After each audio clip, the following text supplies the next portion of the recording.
Andy, start talking about Luke Baldwin's departure. Yes. First of all, obviously from your point of view, a player you wanted to keep.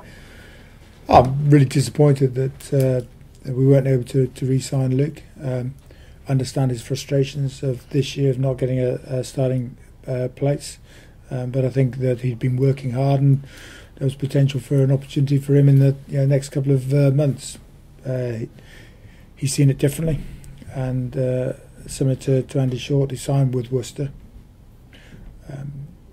There's no, you can't hide away from this. They are our biggest competitor, and I've got to make the same decision that I made with Andy. Yeah, so you'll be looking to loan him out.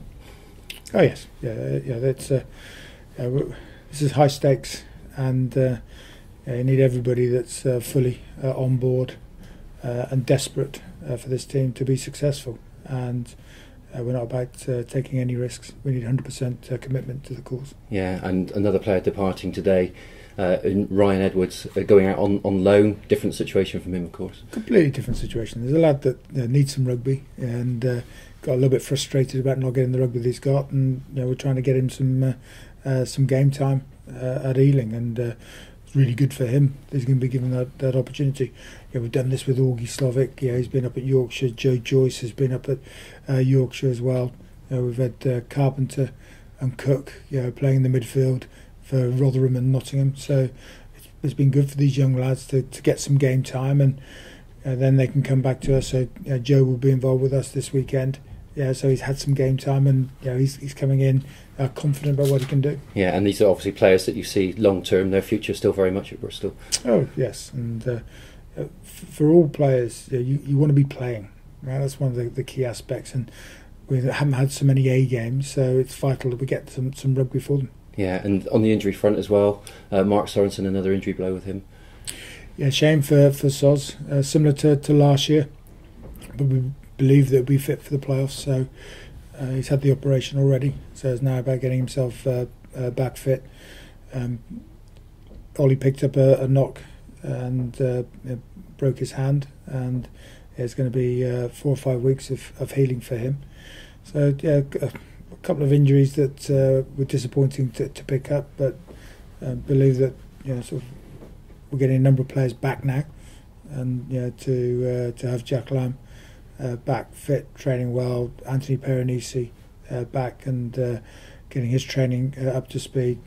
Have Luke Eves is going to be back in a couple of weeks. So guys are sort of, there have been long-term injuries are now coming back through, and that's why you have the squad that you have, is to be able to accommodate for players when they're picking up injuries. Yeah, and having players like that, impact players like Lamb, for example, coming back into the team can only be a good time, can't it, to have them coming back in at this time of the season. Well, you've got to look at Jack. He'd been playing consistently for 16, 17 months, so to get a break, whilst not wishing an injury on somebody, but to be able to have this enforced layoff has freshened him up. He looks a lot fitter than when he first joined, which is great. He's got that hunger back, and it's a great sort of 6 months for him now. If you look at playing for Bristol, fighting to get into the playoffs, and playing in the playoffs, to then going with Samoa and preparing for the World Cup, and then being involved in the World Cup. So this break that he's had will certainly help him. Yeah, and going back to Mark Sorensen for a moment, are you confident though he will be back for the playoffs? Well, he's going to have to work hard now, and he's had the operation, which we believe has been successful. So he's going to have to work really hard to get himself back into shape and stay in shape. But we're confident that with him and the way that he recovered from the last injury, that this will be similar. Yeah, and Glenn Townsend as well in the second row. So obviously numbers there depleted double with Glenn injured as well.